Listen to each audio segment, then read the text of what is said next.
구주를 세우셨으니 곧 예수라라고 하는 제목을 가지고 하나님의 말씀을 전해드리고자 합니다. 우리가 세상의 삶을 살면서 너 나 할 것 없이 모든 사람들은 문제를 맞이하게 됩니다.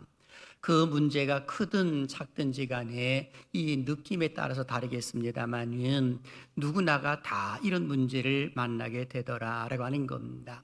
이럴 때 우리 기독교인들이 세상 사람들과 다르게 해야 할 일이 하나가 있습니다. 바로 그것은 무엇이냐라고 했을 때에 문제를 인식을 하고 그리고 그 문제의 해답을 세상에 나가서 찾으려고 하는 것이 아니라 성경 속에서 그 해답을 찾으려고 노력하는 것이 옳다라고 하는 겁니다. 그리고 난 이후에 성경의 인물들은 이런 문제를 만났을 때에 과연 어떻게 극복을 해 나갔을까라고 하는 그 추적을 하는 것이 무엇보다도 중요하다라고 하는 것입니다. 만일 그렇지 아니하고 세상 속에 나가서 문제를 해결해 보려고 노력을 한다고 하면 얼마 가지 아니하여서 큰 실망을 하게 되고 또 좌절하게 되는 그런 모습이 있을 가능성이 많은 것입니다. 왜 그럴까요? 모든 주권과 그리고 모든 역사는 하나님께서 이루어 가고 계시기 때문에 그러합니다. 그래서 로마서 11장 36절에서는 이렇게 기록을 합니다. 읽어볼까요? 시작. 이는 만물이 주에게서 나오고 주로 말미암고 주에게로 돌아감이라. 그에게 영광이 세세에 있을지어다. 아멘. 이 말씀을 보게 되면 하나님께서 창조하신 세계와 그 역사가 모두 하나님의 뜻을 따라서 움직이고 있다는 그 사실을 알려주고 있는 겁니다. 모든 만물이 주에게서 나오고 주에게로 돌아감이라. 그러니 하나님께 영광 올려드리는 모습밖에 없다라는 그 사실을 알려주고 있는 것입니다. 그런 거로 우리는 오늘 본문 속에 나타나 있는 하나님께서 크신 역사를 이루어 가신다는 그 사실을 보여주고 있는 말씀이 오늘 본문 속에 잘 기록이 되어 있더라라고 하는 겁니다. 오늘 본문은 우리가 익숙한 말씀이기도 하지요. 바울의 설교이기도 하는 것입니다. 그런데 이 바울의 설교의 요지는 딱 한 가지입니다. 그것은 다른 것이 아니라 23절이거든요. 같이 읽어봅니다. 시작. 하나님이 약속하신 대로 이 사람의 후손에서 이스라엘을 위하여 구주를 세우셨으니 곧 예수라. 아멘. 여기 보면 바울은 예수 그리스도께서 이 땅에 오신 이유가 대체 뭔가라고 하는 것을 알려줌과 동시에 약속하신 대로 하면서 기록을 해놓고 있습니다.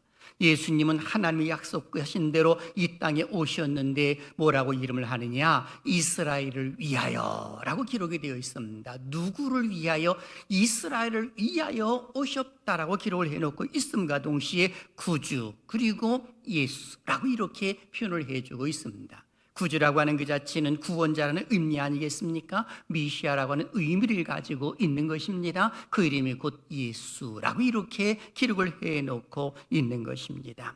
그러니 예수님이 이 땅에 오신 것은 하나님의 약속하신 대로 이 땅에 오셨다는 그 사실을 기록하고 있는 그 모습을 보게 되면 하나님께서 큰 역사를 이루어가고 계신다는 그 사실을 알려주고 있는 겁니다. 그런 거로 이 세상의 인류 가운데 가장 큰 선물이 뭐냐라고 말했을 때에 하나님께서 독생자이신 예수 그리스도를 우리를 위하여 보내주신 것이다 라고 이렇게 말할 수가 있는 것입니다. 저는 이 말씀을 중심으로 해서 세 가지의 질문을 통해 말씀을 전해드리고자 합니다. 첫째, 예수님을 소개하기 위한 바울의 논증은 무엇이었는가? 그리고 두 번째, 하나님께서 어떻게 구원의 크신 역사를 이루어 가셨을까? 그리고 셋째, 우리의 남은 인생 어떻게 해야 예수 그리스도를 잘 믿는 믿음의 신앙으로 하나님께 영광 올려드릴 수 있을까에 대해서 말씀을 전해드리고자 합니다. 사실 세상에 살고 있는 사람들은 너 나 할 것 없이 선물 받는 것을 상당히 좋아합니다. 어른이나 아이나 이 누군가 선물을 주게 되면 뭘 이런 걸 다 주십니까? 라고 하면서 기쁘게 선물을 받지 않습니까? 그런데 하나님께서 우리 인류를 위해서 주신 그 선물 중에 가장 소중하신 예수 그리스도를 보내주셨다는 그 사실에 우리는 참으로 감사한 마음을 갖고 있는 것이 무엇보다도 중요하더라라고 하는 겁니다. 그래서 사도 바울은 그 예수 그리스도를 선물로 받고 난 이후에 자기의 삶을 180도로 바뀌어서 그리고 오직 복음만을 위해서 살았던 인물인 것을 우리는 역사를 통해서 잘 알게 됩니다. 그래서 사도 바울은 무엇보다도 이 사실을 알았기 때문에 복음을 증거하는 그런 모습들이 일어났더라라고 하는 겁니다. 우리가 잘 알고 있는 것처럼 사도 바울이 누굽니까? 그는 유대교에 열심히 있었던 사람입니다. 그러다 보니까 사도행전 9장을 보게 되면 다메섹으로 가는 도중 그것도 예수를 믿는 사람들을 잡아서 옥에 가두려고 하는 그런 핍박자로 나섰던 모습이 바로 이 바울이라고 하는 사울 청년이었습니다. 그런데 부활의 주님을 딱 만나고 난 이후에 그때서부터 그는 자기가 가지고 있었던 모든 환경들을 다 버립니다. 배설물처럼 다 여기는 것이죠. 가말리엘 문화생도 버립니다. 그리고 그는 유대교에 열심히 있었던 것도 버립니다. 그리고 자기가 가지고 있었던 그 모든 환경들, 이 유대교로서의 그 모든 것과 바리새인으로서의 특권, 그리고 사내린 공인으로서의 그 특권, 로마 시민권자로서의 특권, 이 모든 것들을 다 내려놓고 그리고 오직 이방인들을 위해서 복음만을 위해서 사는 사람이 바로 사도 바울이었더라라고 하는 겁니다. 오늘 본문 속에 나와 있는 것은 그가 제1차 전도 여행 때에 이 피시디아 안디옥에 나와 있는 한 회당에 들어가서 복음을 전하는 그 내용이 기록이 되어 있는 겁니다.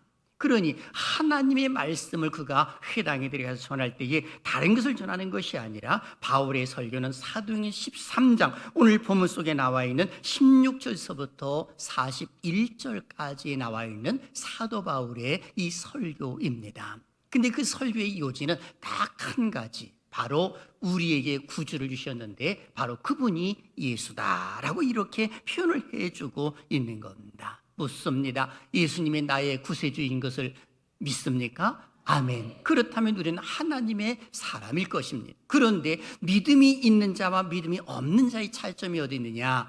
예수님이 이 땅에 구세주로 오셨습니다 라고 이야기를 할 때에 그것을 아멘으로 흡수하시는 분이 있는가 하면 설마 하면서 갸우뚱하는 사람들도 있습니다. 왜 그러냐 하면 그것은 다른 것이 아니라 1789년 프랑스 혁명 이후에 이 계몽주의 이후에 나타나 있는 신신학으로 인한 모습입니다. 즉 자유주의 신학의 등장이었거든요. 이렇게 자유신학의 등장함으로 인하여서 예수 그리스도가 이 땅에 오신 것에 대해서 추적을 하기 시작을 합니다. 그래서 예수님께서 행하셨던 그 모든 것들, 예수님의 겸손이나 희생이나 섬김이나 위대한 인간의 면목, 이런 것들은 정확하게 잘 드러냈습니다만은 그러나 정작 그분이 미시아다라고 하는 것을 오히려 드러내지를 못하는 그런 모습들이 일어났던 것입니다. 그러다 보니까 자유주의 신학자들이 가지고 있었던 사상과 그 사고가 지금 많이 만연되어 있음으로 인하여서 이것이 교회 안에 세속화로 들어와 있음으로 인하여서 예수 그리스도에 대한 이야기를 하게 되면 어딘가 모르게 좀 갸우뚱하려고 하는 사람들도 가끔 나타나는 그런 모습들이 일어나는 것입니다. 얼마나 잘못된 모습인가를 분명히 알아야 하는 겁니다. 그런데 믿음 있는 사람들은 예수님의 이야기만 하게 되면 기쁜 거지요, 즐거운 거지요. 어제 들었던 그 예수님의 이야기 오늘 또 들어도 기쁘고 내일 또 들어도 기쁘고 아멘 하시길 바랍니다. 이것이 하나님의 사람들인 것입니다. 그런데 그렇지 못한 사람들은 예수님의 그 비한 모습만은 부각을 시키고 있는 인간성만 드러내는 그런 모습들이 일어났더라라고 하는 겁니다. 그렇다면 사도 바울의 논증은 과연 무엇이었을까라고 하는 겁니다. 사도 바울은 이스라엘 역사를 회고하며 예수님을 증거합니다. 무엇보다도 오늘 본문 속에 나와 있는 그 예수님께서 이 땅에 오신 그 과정을, 그 역사를 통해서 기록을 해놓는 그 모습이 나타나 있습니다. 즉 오래전부터 약속하신 메시아인 것을 증거해 주고 있습니다. 그 첫째는 출애굽의 역사를 이야기합니다. 즉 족장 시대의 이야기를 하고 있는 거죠. 17절부터 19절까지 읽어봅니다. 시작. 이 이스라엘 백성의 하나님이 우리 조상들을 택하시고 애굽 땅에서 나그네 된 백성을 높여 큰 권능으로 인도하여 내사 광야에서 40년간 그들의 소행을 참으시고 가나안 땅 7족속을 멸하사 그 땅을 기업으로 주기까지 약 450년간이라. 아멘. 여기 보니까 하나님은 이스라엘 백성들이 애굽에서 고난을 당하고 있었을 때에 큰 권능으로 그들을 이끌어내셨다라고 기록을 해놓고 있습니다. 그리고 그들이 광야에서 생활할 때 큰 소행, 잘못된 소행이 있었다라고 말합니다. 그들의 소행을 참으셨다라고 기록을 하고 있습니다. 실제로 광야에서 그들이 얼마나 불신앙을 가지고 있었습니까? 하나님을 원망하기도 하고 심지어는 지도자인 모세를 원망하기도 합니다. 그러니 하나님이 그 백성들을 기뻐하실 이유가 없지요. 그런데도 참으셨다라고 표현하시면서 그들을 결국에 있는 이 가나안 족속들을 멸해 주시고 그 땅을 이끄셨다라고 말해주고 있습니다. 가나안 땅의 7족속을 멸하사라고 기록되어 있습니다. 헷족속, 기르가스 족속을 비롯해서 아모리 족속, 가나안 족속, 브리스 족속, 히위 족속, 여부스 족속까지 해서 7족속들을 하나님께서는 그들을 멸해 주셨다. 그리고 이스라엘 백성들을 가나안 땅에 들여보내 주셨다라고 이렇게 출애굽의 역사까지를 이야기하시는 그런 모습들이 일어났던 겁니다. 실제로 그 백성들을 바라보게 되면 결코 이스라엘 백성을 가나안 땅에 들일 이유가 전혀 없습니다. 그런데 이 아브라함과 이삭과 야곱에게 약속하셨던 그 가나안 땅의 약속을 하나님께서 그대로 실행에 옮겨주셨더라라고 하는 겁니다. 지금 사도 바울의 논증은 이 이야기를 해주고 있는 겁니다. 하나님의 강권적인 역사심 속에 이스라엘 백성들이 출애굽을 했다는 것이죠. 가나안 땅에 들어간 것도 그들이 잘난 것이 아니라 하나님께서 강권적으로 역사심으로 인해 그들을 가나안 땅에 이끄셨다라고 사도 바울은 논증해 주고 있는 겁니다. 그리고 두 번째는 사사시대의 역사를 기록을 합니다. 20절을 보십시오. 그 후에 선지자 사무엘 때까지 사사를 주셨더니 라고 기록을 해놓고 있습니다. 사도 바울은 가나안 정착을 이야기한 후에 사사시대의 역사를 기록을 했는데 아주 간단하게 한 줄로 기록을 했습니다. 선지자 사무엘 때까지, 그러니 사무엘 때까지 사사를 주셨더니 라고 이렇게 표현을 해주고 있는 것입니다. 실제로 사사시대 하게 되면 이스라엘 백성들이 가나안 땅에 들어가고 난 이후에 하나님께서 신정 통치를 원하셨던 것 아니겠습니까? 그런데 그들이 배교를 합니다. 악을 행합니다. 하나님은 어김없이 심판을 내리시지요. 그럼 어김없이 그들은 이 부르짖어 기도합니다. 회개하는 것입니다. 그때 우리 하나님께서는 사사들을 딱 세우셔서 여호와의 영을 그들에게 부어주심으로 인하여 이스라엘 백성을 또 구원시켜 주시는 그런 모습들이 일어났던 것입니다. 그런데 웬걸 얼마 가지 않아서 그들은 또 배교를 하는 것입니다. 그러면 하나님 또 어김없이 심판을 내리시는 것이죠. 그러면 그들은 또 회개를 합니다. 그러면 어김없이 하나님은 또 사사들을 들어 쓰셔서 그들을 또 구원시키시는 그런 모습들이 일어났더라라고 하는 겁니다. 즉 하나님의 주권적인 역사심 속에서도 그 사사 시대에도 하나님이 다스리고 계신다는 그 사실을 보여주고 있습니다. 예컨대 우리가 잘 알고 있는 것처럼 기드온의 300 용사가 미디안과 동방사람 연합군 13만 5천 명을 무찌르는 것은 결코 우연한 일이 아닌 것이죠. 삼손이 나귀토뼈 하나를 가지고 그리고 블레셋 군대를 1,000명을 잡아 죽이는 그런 모습들이 우연한 일이라고 생각을 하십니까? 아니죠. 하나님의 강한 능력이 사사들에게 임하였기 때문에 그러하더라라고 하는 겁니다. 그런 거로 하나님께서 모든 것들 다스리시고 통치하신다는 그 사실 속에서 그 주권은 하나님 잡고 계신다는 그 사실을 알려주고 있는 겁니다. 그리고 사도 바울의 논증은 왕정시대를 이야기를 합니다. 오늘 본문 21절과 22절 우리의 모습이 들어가 있을 겁니다. 읽습니다. 시작. 그 후에 그들이 왕을 구하거늘 하나님의 베냐민 지파 사람 기스의 아들 사울을 40년간 주셨다가 패하시고 다윗을 왕으로 세우시고 증언하여 이르시되 내가 이새의 아들 다윗을 만나니 내 마음에 맞는 사람이라 내 뜻을 다 이루리라 하시더니 아멘. 이 말씀을 보게 되면 두 사람이 등장을 합니다. 너무나 잘 알고 있고 익숙한 이름 사울 왕과 그리고 다윗 왕입니다. 이 두 사람은 이스라엘 왕입니다. 똑같이 나라를 다스릴 때에 40년간을 다스렸습니다. 그런데 성경 속에 보니까 사울을 피하시고 다윗을 들어 쓰시면서 내 마음에 맞는 사람이라 라고 성경은 기록을 해놓고 있습니다. 그렇다면 왜 하나님은 사울 왕을 버리시고 다윗을 선택을 하셨을까라고 하는 그런 궁금증이 우리에게는 나오는 겁니다. 그래서 성경 속에 보게 되면 사울 왕의 잘못한 것 중에 가장 큰 잘못은 사무엘상 13장과 15장에 잘 기록이 되어 있습니다. 13장을 보게 되면 블레셋과의 전쟁 속에서 이 사무엘이 아마도 제사를 드리는 과정 속에 좀 늦게 도착을 했던 모양입니다.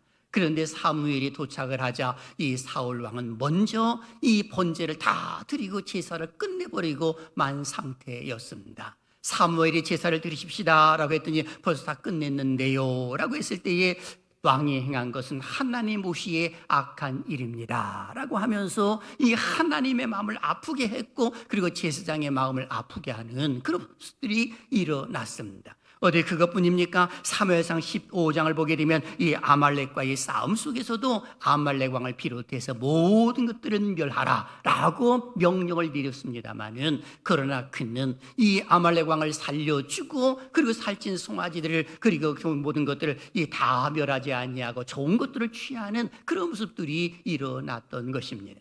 그러니 하나님이 좋아하실 이유가 전혀 없는 겁니다. 그런데 다윗은 어떠합니까? 다윗도 역시 똑같은 죄를 지었지만은 그러나 그는 하나님 앞에 회개를 합니다. 선지자의 말을 듣고 금식 기도까지 하면서 그리고 참회의 기도를 드리는 그런 모습들이 있었던 것을 우리는 알게 됩니다. 그러니 왕정 시대의 사사 시대가 끝나고 그들이 주변 나라를 보니까 왕이 있음으로 인하여 왕을 달라고 해서 최초의 왕 사울 왕을 세웠습니다마는 실패하게 되고 그리고 다윗을 또 하나님이 쓰신다는 그 사실을 성경 속에 기록하고 있으면서 하나님은 그 다윗의 자손 가운데에 메시아가 출생하게 될 것이다 라는 그 사실을 사도 바울은 논정을 해주고 있는 겁니다. 그렇습니다. 바울은 피시디의 안디옥 회당에서 설교를 하면서 이스라엘의 역사를 이야기를 합니다.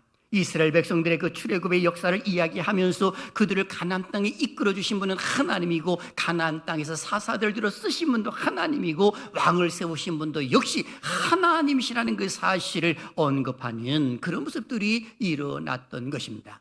그래서 다윗은 내 마음에 맞는 사람이라 하면서 하나님이 그 다윗의 왕권을 그리고 그의 자손에게 그리고 메시아가 출생하게 될 것임을 약속으로 말씀하시는 그리고 그 약속이 성취되었다는 그 사실을 사도 바울은 논증해주고 있는 겁니다. 그렇다면 하나님께서 어떻게 구원의 역사를 이루어 가셨을까요?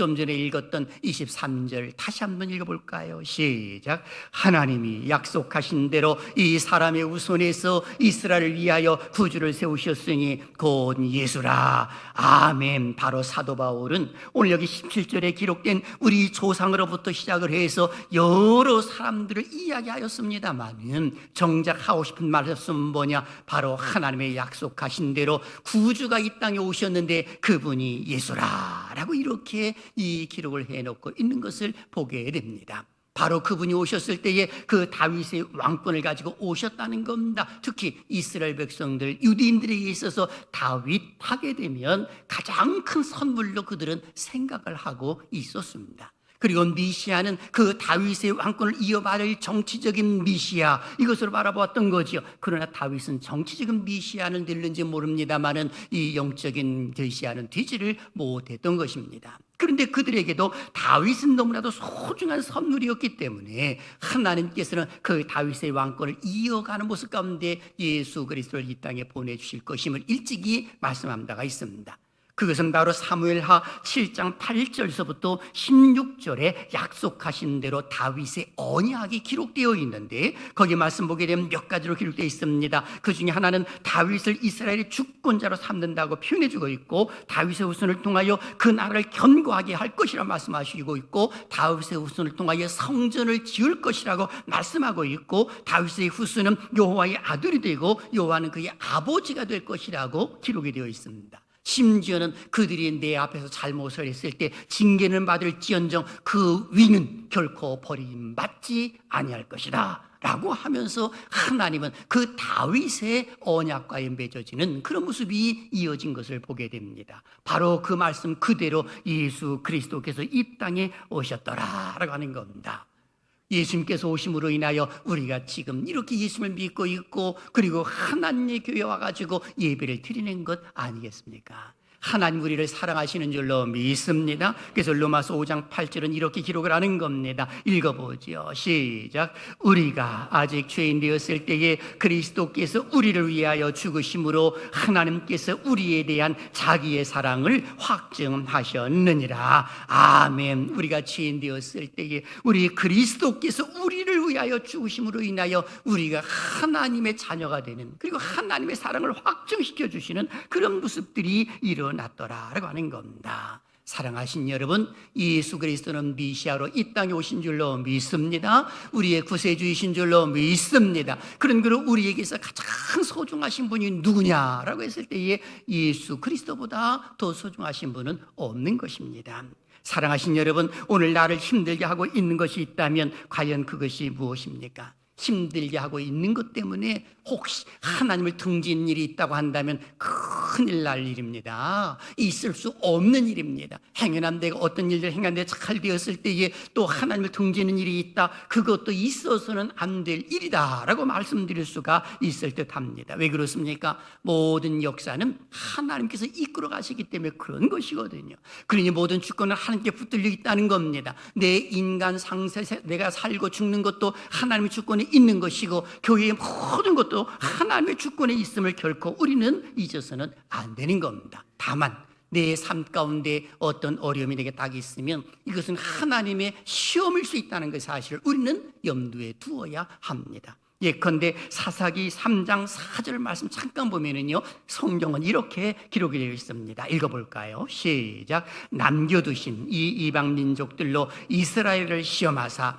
여호와께서 모세를 통하여 그들의 조상들에게 이르신 명령들을 순종하는지 알고자 하셨더라. 아멘. 사사 시대에도 7 직속들을 멸하셨지만 일부 남겨두신 이유가 있다는 겁니다.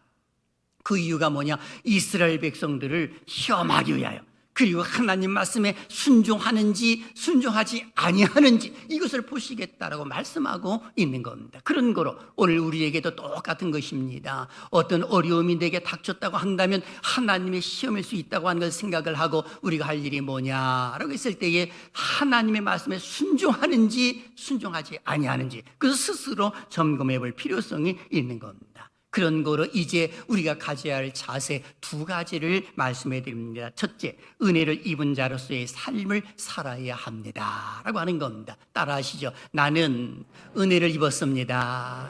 은혜를 입었으면 은혜를 입은 자답게 사는 것이 옳은 겁니다. 오늘 여기 성경 속에서도 하나님께서 이스라엘을 선택하셨다라고 기록을 해놓고 있지 않습니까? 그들을 선택하신 것도 하나님이고, 그리고 그들을 가나안 땅에 들이신 분도 하나님이고, 사사를 들어 쓰신 분도 하나님이고, 이스라엘에게 왕을 주신 분도 하나님이심을 분명히 알려주고 있는 것 아니겠습니까? 특히 다윗에게도 은혜를 다 베풀어 주심으로 인하여서 하나님 분명히 말씀하십니다. 내가 이새의 아들 다윗을 만나니 내 마음에 맞는 사람이라 내 뜻을 다 이루리라 하시더니 라고 성경은 기록이 되어 있는 것 아니겠습니까? 내 뜻을 다 이루겠다고 하시는 말씀은 내가 그에게 은혜를 입혀주겠다는 것이거든요. 그러니 우리도 똑같은 겁니다. 하나님의 은혜를 내가 입었다고 한다면 은혜를 입은 자답게 사는 것이 옳은 겁니다. 그러면 왜 하나님께서는 은혜를 입혀주셨을까요? 그 이유가 분명히 나타나 있는데요, 그것은 에베소 3장 7절에 기록되어 있습니다. 읽어보죠. 시작. 이 복음을 위하여 그의 능력이 역사하시는 대로 내게 주신 하나님의 은혜의 선물을 따라 내가 일꾼이 되었노라. 아멘. 한마디로 말하게 되면 내게 은혜를 주신 것은 선한 일꾼이 되도록 하나님의 은혜를 주셨더라 라고 하는 겁니다. 선한 일꾼이 되도록 내게 은혜를 주셨습니다. 시작. 선한 일꾼이 되도록 내게 은혜를 주셨습니다. 다시 한번 시작. 선한 일꾼이 되도록 내게 은혜를 주셨습니다. 아멘. 바로 하나님께서 은혜를 주신 것은 선한 일꾼 되도록 은혜를 주셨더라라고 하는 겁니다. 그러니 저는 사랑하신 여러분들이 세상 끝나는 그 순간까지 주님의 은혜를 입은 자로서의 신실하고 선한 일꾼들 다 되시기를 주님의 이름으로 축원합니다. 그리고 두 번째, 나의 장점을 극대화시키는 삶을 사는 것이 옳습니다. 나의 장점, 그러니까는 사람들마다 단점도 있지요, 장점도 있을 겁니다. 그러니 하나님께서 오래 참으시는 이유가 뭐냐라고 했을 때, 그래도 그들에게 희망이 있기 때문에 참으시는 것이거든요. 참고 또 참으시지만 그러나 끝까지 참으시지는 아니하시는 하나님. 그래서 오늘 여기 18절에 그들의 소행을 참으시고 라고 이렇게 기록이 되어 있습니다. 왜 참으십니까? 하나님께서 그들을 통해서 이루고자 하시는 뜻이 있기 때문에 그런 것입니다. 그런 거로 우리는 하나님이 참아주시는 그 모습을 바라보면서 계속해서 잘못된 길로 나가는 것이 아니라 하나님을 향하여 내가 잘하고 있는 것, 그 장점을 극대화시키는 것이 옳다는 겁니다. 예를 들면 사울 왕이 잘하는 것이 뭐였습니까? 그는 겸손했습니다. 왕이 되기 이전에 그는 겸손했거든요. 그러니까 자기는 왕이 될 자격이 없다고 해서 도망갔던 사람이 바로 사울 왕이었어요. 그런데 왕이 되고 나면 딱 180도 바뀌는 그런 모습이 일어났습니다. 자기의 장점을 극대화시키지 못한 거죠. 그런데 다윗은 그러지를 않았습니다. 자기가 잘하고 있는 것을 극대화시켰거든요. 잘못을 했지만 비록 이 우리아의 아내 바세바를 범하고 그리고 잘못된 일도 행했지만 하나님 앞에 회개함으로 인하여 돌이키는 모습들이 일어나지 않았겠습니까? 그리고 그는 하나님의 이름을 앞세우는 장점이 있었습니다. 기억나십니까? 골리앗 앞에 섰을 때에 만군의 여호와의 이름으로 내게 가노라 이렇게 표현하잖아요. 너는 칼과 난창으로 내게 오거니와 나는 만군의 여호와의 이름 이렇게 표현했습니다. 이것이 다윗의 장점이에요. 그것이 강점이기도 한 겁니다. 그렇다면 오늘 우리에게 있어서 내가 잘하고 있는 것이 뭘까라고 하는 겁니다. 스스로 한번 생각해 보십시오. 내가 잘하고 있는 것이 뭔가? 하나님의 이름을 부르는 것 잘하고 있는 겁니다. 예배드리고 있는 것 잘하고 있는 것이죠. 예수님의 그 이름을 높이고 찬송 부르는 것 잘하는 것이죠. 기도하는 것 잘하는 것입니다. 하나님께서 그걸 기뻐하신다는 그 사실을 우리는 알아야 하는 것입니다. 그렇습니다. 오늘 우리가 가져야 할 짓은 은혜를 입은 자로서의 그 삶을 살 때 하나님이 선한 일꾼이 되려고 노력하는 것과 그리고 내게 주어진 그 장점을 극대화시키는 것, 이것이 무엇보다도 중요한 겁니다. 왜 그렇습니까? 하나님은 미물을 보시지 아니하고 중심을 보시기 때문에 그런 겁니다. 그래서 사무엘 16장 7절 사람은 외모를 보거니와 나 여호와는 중심을 보느니라 라고 성경은 기록을 해놓고 있습니다. 사랑하신 여러분, 인생 최대의 행복이 뭐라고 생각을 하십니까? 인생 최대의 행복은 내게 주신 은혜를 깨닫는 것이 인생 최대의 행복이에요. 그럼 인생 최대의 불행이 뭐냐라고 말했을 때 내게 주신 은혜를 깨닫지를 못하는 사람이 가장 불행한 사람입니다. 하나님께서 우리의 가정에 큰 은혜를 베풀어 주셨는데도 그걸 깨닫지 못하는 사람이 가장 큰 불행한 사람이요. 그러나 하나님이 내게 주신 남편과 아내와 자식들을 하나님께서 보내주셨구나, 이 은혜 어떻게 감사할까라고 깨닫는 사람은 행복한 사람이라고 말할 수가 있는 겁니다. 교회도 똑같은 것입니다. 하나님께서 교회를 세워주신 것에 그것을 깨닫는 사람이 가장 큰 행복한 사람이지, 교회의 그 모습에 잘못 오해하고 있는 사람이 있다고 한다면 그는 불행한 사람이라고 말할 수가 있을 듯합니다.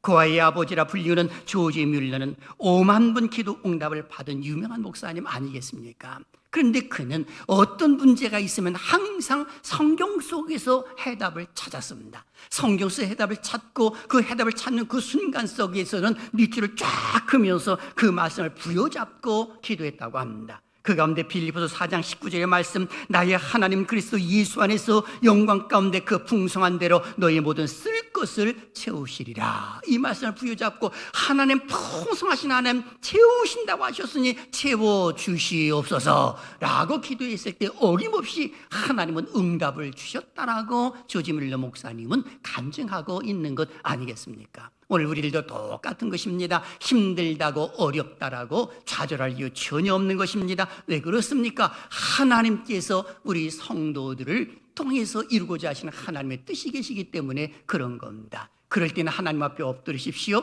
하나님께 다가오십시오. 교회로 오시기를 바랍니다. 하나님께서 기뻐하실 줄로 믿습니다. 그런 거로 우리는 교회의 본질도 잘 알아야 하는 것입니다. 사실 교회의 본질이 뭐냐 했을 때는 빛과 소금이거든요. 그래서 교회에서 일하는 것도 중요합니다만은 그것보다도 더 중요한 것은 교회는 그 존재성 하나만으로도 너무너무나도 소중한 거예요. 자유주의 신학자들이 교회의 그 존재의 목적에 대해서도 잘못 이야기를 하고 있는, 그냥 교회만 세워지면 다냐라고 말하고 있는 사람들도 있습니다만 절대로 그렇지 않습니다. 여러분, 코로나19로 인하여 우리가 많은 어려움을 당했을 때에 그 교회에서는 그 시대의 방향성을 제대로 제시해 줬어야 되는 것인데 그 시대의 그 방향성을 제대로 제시하지를 못했습니다. 세상 사람들과 똑같이 나갔던 모양이지요. 오히려 세상 사람들이 걱정하는 모습 가운데 교회는 움츠려고 있고 있었고요, 오히려 하나님을 등지는 그런 모습이 있었던 것을 우리는 참여해야 할 필요성도 있다는 생각을 해보게 되는 것입니다.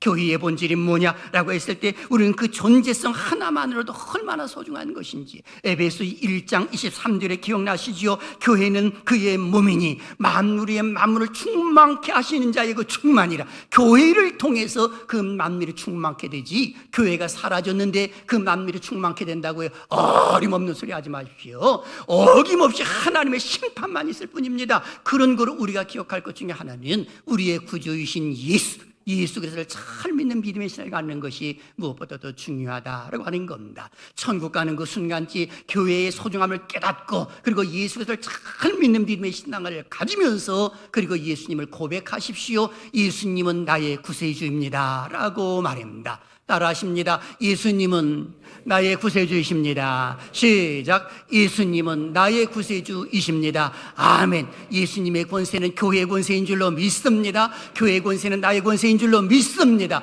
이것이 성도들의 권세예요. 세상 속에 나가서 약간 살 이유가 전혀 없습니다. 예수님의 이름으로 기도하게 되면 더러운 세계를 떠납니다. 그리고 하나님의 역사가 일어날 줄로 믿습니다. 이 한 주간도 승리하시기를 주님의 이름으로 축원합니다.